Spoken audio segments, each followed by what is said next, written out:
At 6, a Harris County prisoner uses a courtroom brawl as a distraction while he escapes from police custody. Plus, President Biden weighs in on the Gaza hospital blast as calls for a ceasefire rage back home. And an Alabama killer finally owns up to the disappearance of an 18-year-old girl 20 years later. Fox West Texas, live at 6, starts now. Good evening, and thanks for joining us. I'm Bert Saint-Pierre. It's another beautiful day across West Texas. Right now, you are looking live at historic downtown San Angelo. Beautiful blue skies. You can see the mountains out in the distance. So let's go ahead and bring in meteorologist Britton Musall. Britton, what kind of conditions are we looking at this evening?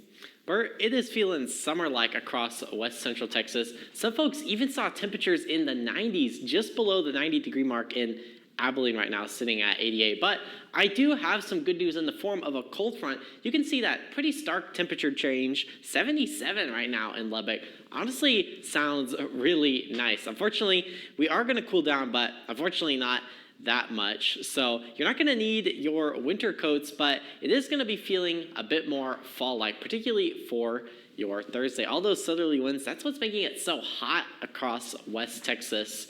But that cold front, it is going to knock us down a couple degrees for your Thursday high. And then unfortunately, we are looking for a hot weekend. I do have to be bad news, Britain, and talk about that heat up. But I do have some good news. We're monitoring Tropical Storm Norma in the Pacific right now, seeing if that can bring us some rain. I'll have the full details later, so be sure to stick around. Bert?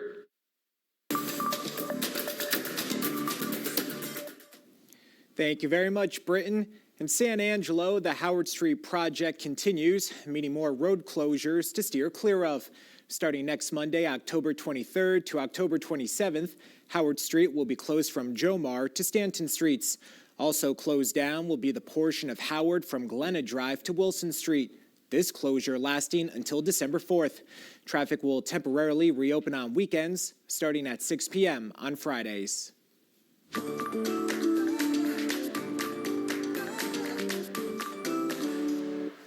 There's a new spot in San Angelo for pet owners to relax while your dogs stretch their legs. A new dog park pavilion on Millbrook Drive is finally complete. A dedication will be held at 11 a.m. next Friday, thanking the people who made it all happen. The pavilion was made possible by a private donation to the San Angelo Area Foundation. Know that College Hills is still under construction, so you will need to access the park from an alternate route. Tomorrow, helping to fight breast cancer will be as easy as eating a pizza. The Laura Bush Institute and Old Central Firehouse Pizzeria will host the 6th annual Breast Cancer Awareness Profit Share fundraising event, which will run from 5 to 7 p.m. The restaurant is donating 20% of its profits made during that time to the Institute. You can come buy pizza tomorrow. You can order pizza to go. There will be live music tomorrow. The event will be super fun, so it'll be more fun to come to the event, but you can support from your house and order delivery or to go, all the things. The Laura Bush Institute is also currently holding an online silent auction that features items donated by a variety of local businesses. For more info on the auction, check out the links page on our website, foxwtx.com. The San Angelo Hispanic Heritage Museum has put together its first ever Dia de los Muertos art exhibit at the Co-op Gallery. The exhibit features art from some of the best creators across West Texas. Each piece pays tribute to family members and friends that have passed on, celebrating their life and legacy. A successful event to us means that we are able to have the community come out and enjoy this event, but also understand the true meaning of Dia de los Muertos. The event begins Thursday evening, running from 6 to 9. It will also be open on Friday from 5 to 9 p.m. and on Saturday from 10 a.m. to 7 p.m. The Abilene Zoo announcing this week that they are now a certified sensory-inclusive zoo. They've partnered with nonprofit Culture City to help those with sensory issues have a better experience while at the zoo. Staff went through training to gain more knowledge on how to recognize those with sensory needs. There are now bags in the gift shop with tools to help those who might feel overwhelmed by the zoo experience. Culture City is the leading nonprofit in the nation on sensory accessibility and acceptance for those that have invisible disabilities. And so by partnering with them, we are able to do a number of things. Visitors can download the free Culture City app. The app guides those with sensory disabilities through the zoo. There's also an article on our website that helps give a better look at what to expect when visiting the Abilene Zoo.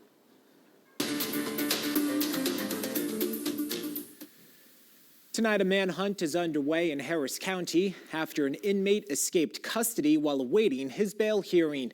His escape was made possible by a fight happening in a courtroom next door. That's right, it's the same fight we showed you right here yesterday. The mother of deceased 16-year-old Diamond Alvarez going after her daughter's killer during his sentencing trial, in which he got 45 years. But no one in this courtroom could have guessed the repercussions of the outburst. Marcelino Benito is in Houston and has the story.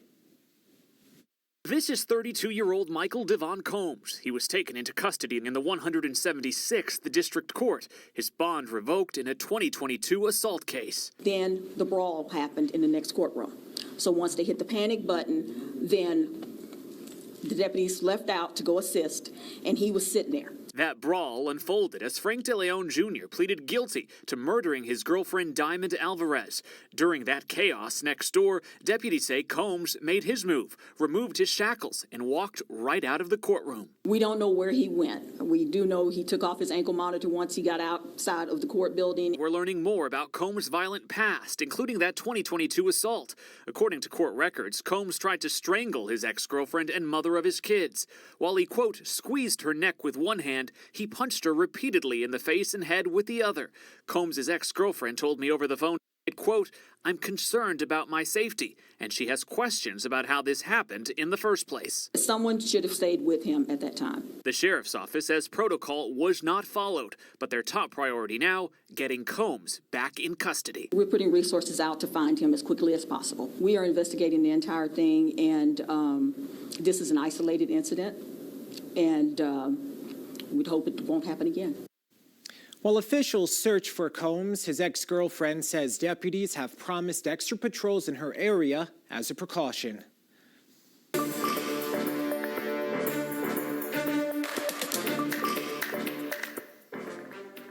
Members with the Jewish Voices for People holding a sit-in outside the halls of Congress earlier today. Attendees at the rally dubbed Ceasefire Now, Stop Genocide of Palestinians, called on the Biden administration to call for a ceasefire in Gaza to de-escalate the violence and prevent a further loss of life in the conflict. Meanwhile, across the country, high school students walking out in protest of the Israel-Hamas war. These students protesting the killing of Palestinian civilians, also calling for a ceasefire. Protests are also continuing across the Middle East after a rocket struck a hospital in Gaza on Tuesday. It comes as President Joe Biden pledges his support for Israel. Madeline Rivera has more. As fighting intensifies along the Gaza Strip, President Biden says the U.S. stands with Israel. I come to Israel with a single message. You're not alone.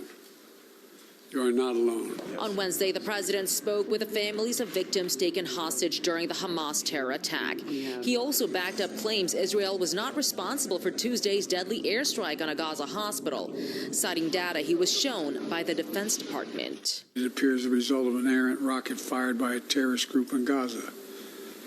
The United States unequivocally stands for the protection of civilian life during conflict. That incident once again sparking protests across the Middle East and raising concerns the humanitarian crisis in Gaza could escalate. During his visit, President Biden announced $100 million in U.S. funding for humanitarian assistance. He also came to an agreement with Israeli officials to allow the delivery of life-saving aid to Gaza. Hamas is a different kind of enemy.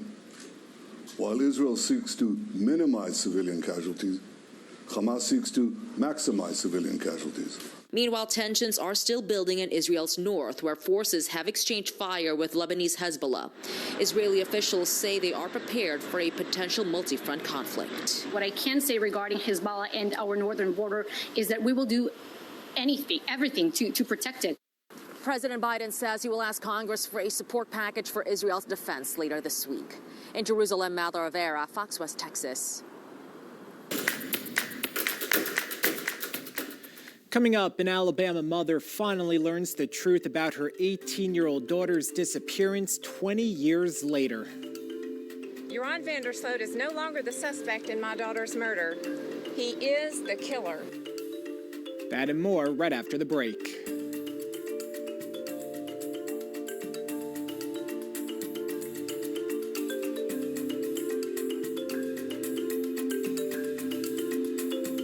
Locked On MLB Podcast. Miami and San Diego are two real nice places to live, and I thought they were both going to be in the postseason this year. But I didn't think the Padres were going to be the long shot. Listen or watch today wherever you get podcasts.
Welcome back, West Texas. Nearly 20 years after her disappearance, we're finally learning what happened to 18-year-old Natalee Holloway. Matt Finn is in Birmingham, Alabama, with details on her killer's confession and a dark trip down memory lane. It's over. The 18-year search for answers in the 2005 disappearance of Natalee Holloway has come to an end. Ron Vandersloot is no longer the suspect in my daughter's murder. He is the killer. The prime suspect, Joran Vandersloot, admitted he killed the then 18-year-old and disposed of her body in the ocean. The confession, part of a plea deal he made before appearing in federal court in Alabama on charges he tried to extort money from Natalee's mom, Beth Holloway. But court documents detail exactly what happened in the killer's own words. Vandersloot said they were alone on the beach, and at one point they started kissing. And when she refused his advances, he kicked her, quote, extremely hard in the face, bludgeoned her with a cinder block, and then dragged her lifeless body into knee-deep water. The confession verified by a polygraph test. We got justice for Natalee. Outside the courthouse, there was a feeling of relief. I'm satisfied knowing that he did it. He did it alone, and he disposed of her alone. Vandersloot is not charged in Holloway's death. He was sentenced to 25 years in prison for extortion and wire fraud to be served concurrently with his 28-year sentence in Peru for killing 21-year-old Stephanie Flores in 2010. The judge also ordered Vandersloot pay the Holloway family $25,000 in restitution. Natalee's body was never found, and this confession likely will not change that. In Birmingham, Alabama, Matt Finn, Fox, West Texas.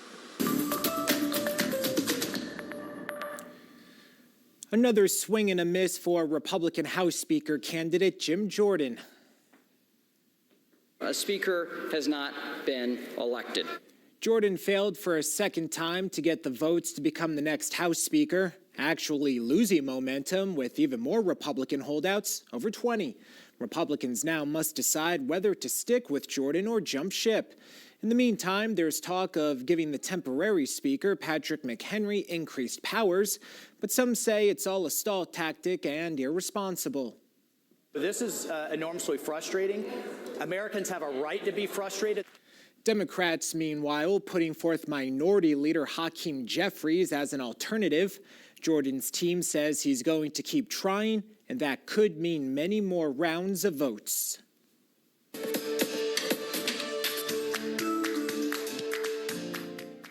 What's good, West Texas? Hope you're having a wonderful Wednesday. It's certainly been a warm one across West Texas. We were 9 degrees above average, 89 that recorded high at Mathis Airport. Definitely way too hot for this time of year. Thankfully, we were 8 degrees below that record we set back when it was 97 13 years ago in 2016. Unfortunately, I do have some 90-degree temperatures in my forecast, but thankfully your Thursday is looking a little bit cooler. I want to turn your attention to the big country. You can see some very thin clouds, also a couple splotches of green on the radar. Those are clouds forming right along the cold front as it's going to be moving through the big country here in a couple hours. Those green areas, it's not rain from the radar, unfortunately, even though we could really use it. It's something meteorologists refer to as ground clutter. It's when things get lifted into the air from the cold front, and that's what the radar is picking up on, something it can see when it's relatively inactive outside. And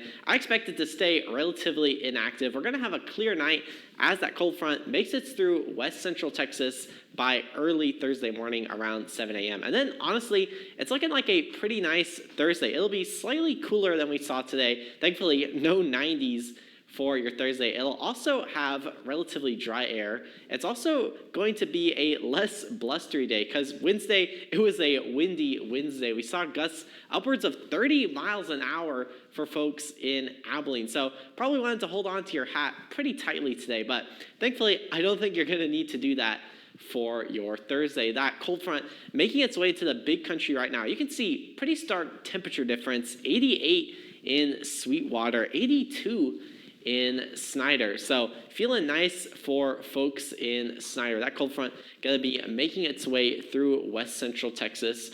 And Thursday morning looking to be pretty seasonable across the area.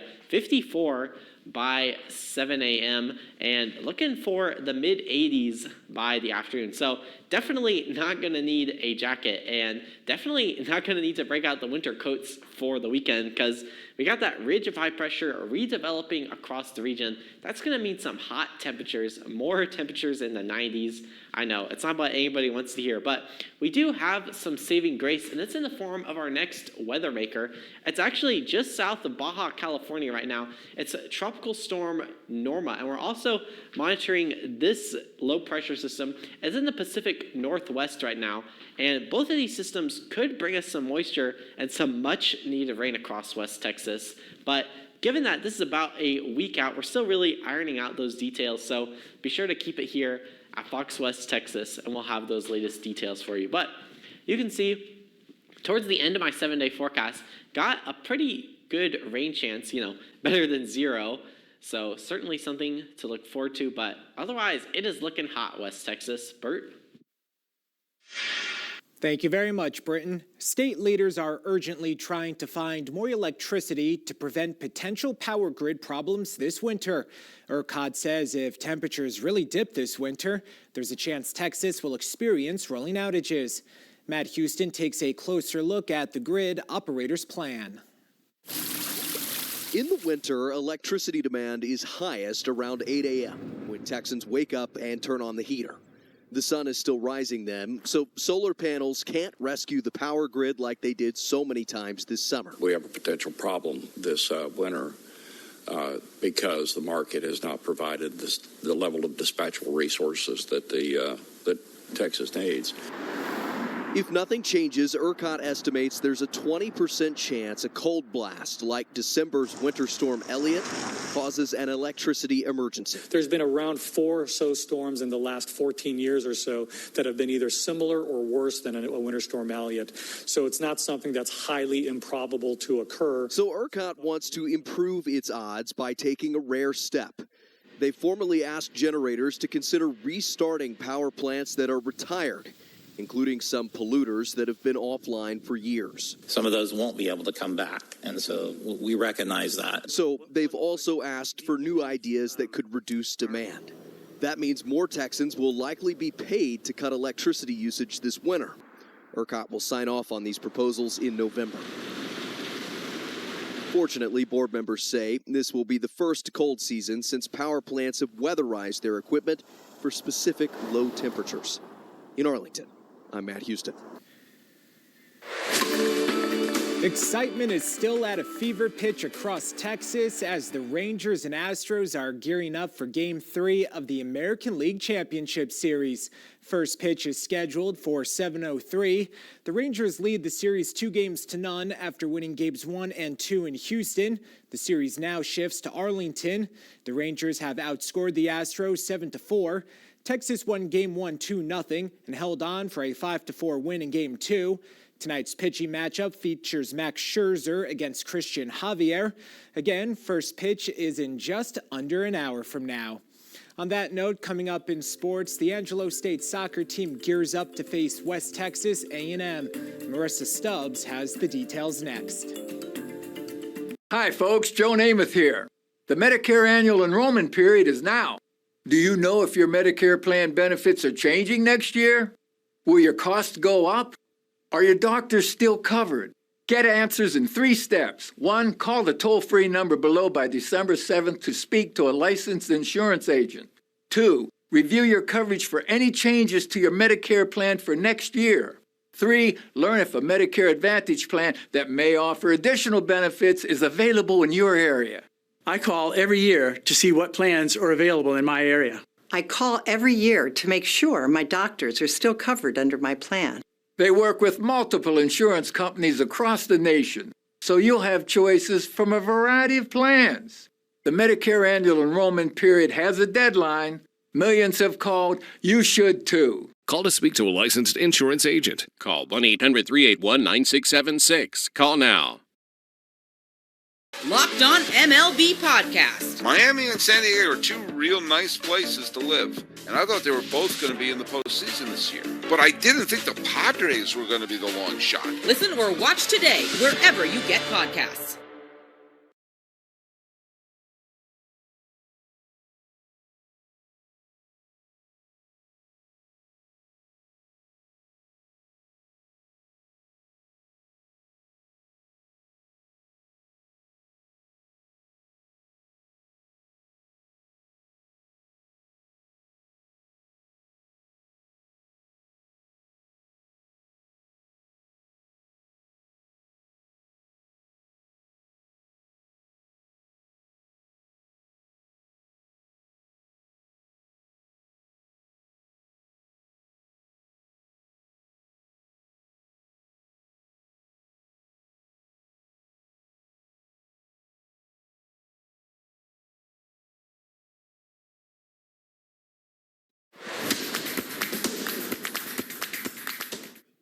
All right, welcome back, West Texas. Happy Wednesday. Now in sports news, the Angelo State women's soccer team will take on West Texas A&M tonight at home. Now the team is coming off 2 draws, but they are hoping tonight they can pick up a homecoming win. I mean, I think defensively we need to continue to do the same thing. It can't just be that we're up for one opponent and then we forget about that in the next game. So consistency will be a huge part defensively. Attacking wise, we've done okay at home. We've in most games I think we've been pretty close to their team in number of shots. But again, it's just got to be more proficiency in front of the goal. We got to put, if we get 6-7 chances, we need a goal out of that. We can't be getting 13, 14 chances and no goals. We will check on that score later tonight. But as mentioned, we are minutes away from Game 3 of the ALCS. The Texas Rangers are up 2-0 in the series, but they aren't walking into tonight's matchup overconfident. Try not to look too far ahead. This team's really good. They have the ability to come back. So we're just trying to win tomorrow. Try to keep it simple day by day, and that's all we can do. You think too far ahead of that game yesterday, and all of a sudden, they're going to compete and come down to the wire, as they should, because they're a great team. So as long as we take it one pitch at a time, stuff like that really shouldn't play in a factor.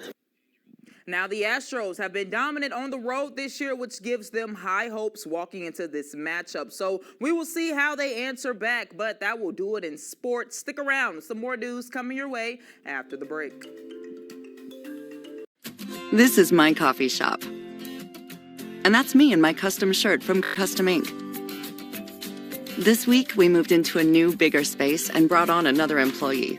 To celebrate, I ordered new branded gear for the whole team. Everything was so easy to make with Custom Ink's Design Lab. I just chose my products, added our logo, and placed my order. Our new gear really helps us look and feel like a team. Bring your own team together with custom gear. Get started today at customink.com. Locked On MLB Podcast. Miami and San Diego are two real nice places to live, and I thought they were both going to be in the postseason this year. But I didn't think the Padres were going to be the long shot. Listen or watch today wherever you get podcasts.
Welcome back, West Texas. Before we go, we'd like to show you an example as to why you never run onto the field during a professional sporting event.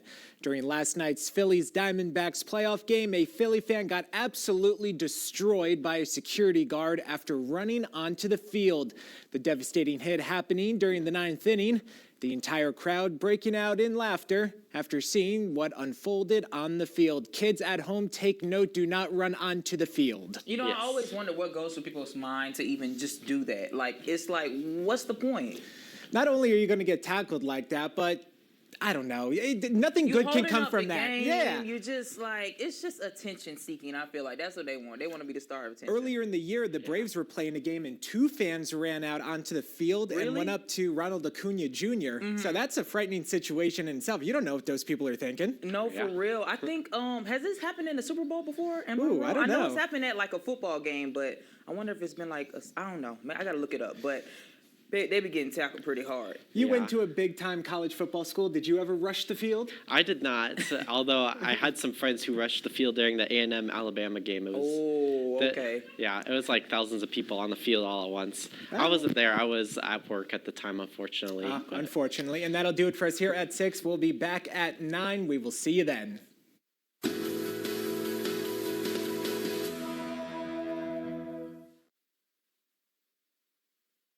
We just shipped our millionth monthly coffee subscription box. We're sending custom thank you gifts to everyone